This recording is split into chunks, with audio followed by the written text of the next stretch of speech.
Doktor McWeely.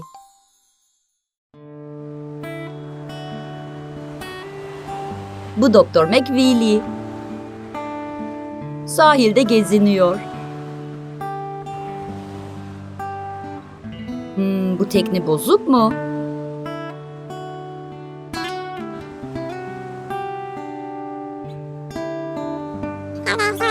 Acaba neden gitmiyor?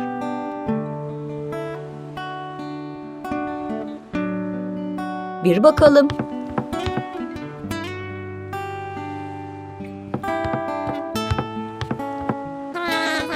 Tekneyi daha iyi inceleyebilmek için onu tamirhaneye götürmek gerekiyor. Robo'dan yardım isteyelim.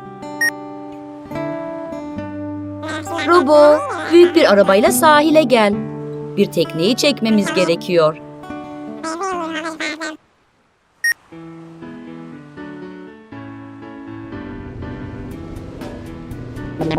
Robo yola çıkmış bile. Kocaman bir pick-up'la geliyor. Arkasında da uzun bir trailer var.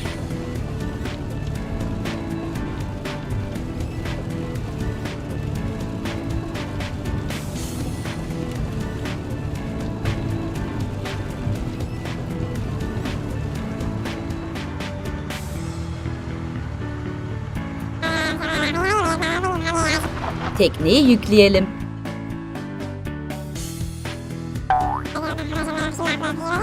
Tamamdır. Robo, hadi tamirhaneye gidelim.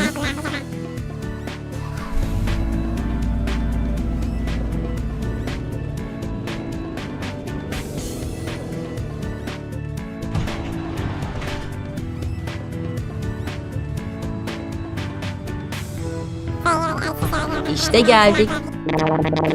Şimdi tekneyi incelememiz için kaldırmamız gerekiyor.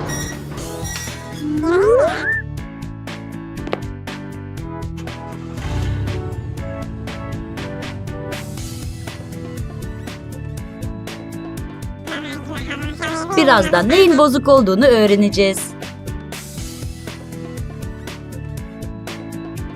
Teknenin pervanesi kırılmış. Gövdenin alt kısmında bir delik var.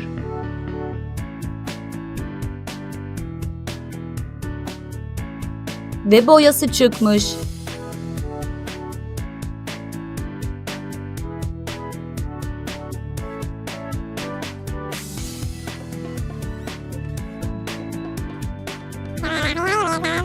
Tekneyi tamir etmemiz için neler gerekiyor?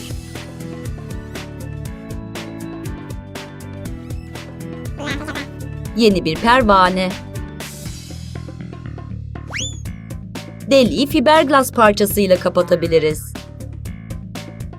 Cam parçacıklarından oluşan bu madde böyle işler için çok uygun. Onu yapıştırmak için yapıştırıcı kullanacağız.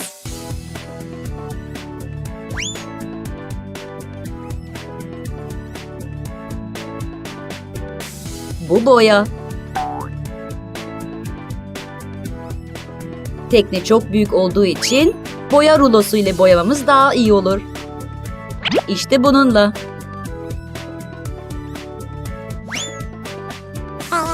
Tamire başlayabiliriz. Deliği kapatalım. Su geçirmeyen yapıştırıcımız nerede? İşte burada.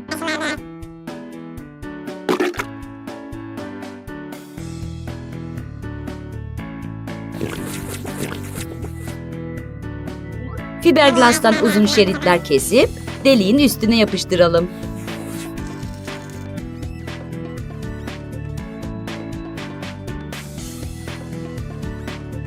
Süper. Sırada ne var?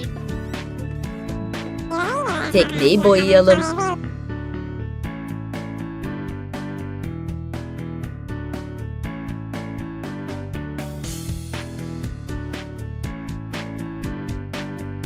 Çok güzel oldu.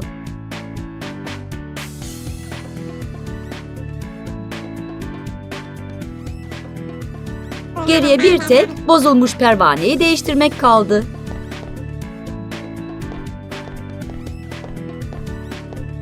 Eski pervaneyi sökelim. Ay, dikkatli ol Doktor McWeely. İyi misin? O zaman tamire devam edelim.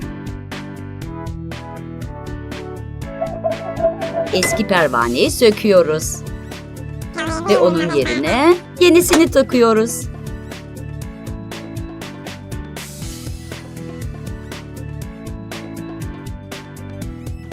Mükemmel. Tekne yeni gibi oldu.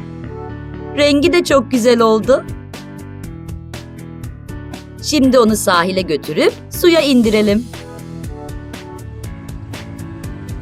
Bunun için tekneyi tekrar treylere yüklemek gerekli.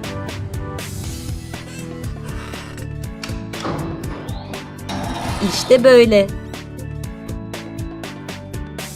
Gidelim.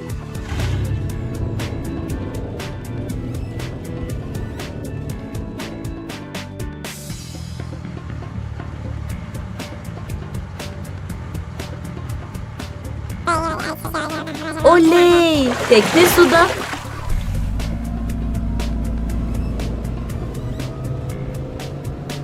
Gidiyor. Demek ki her şeyi doğru yaptık. İyi yolculuklar tekne. Görüşürüz.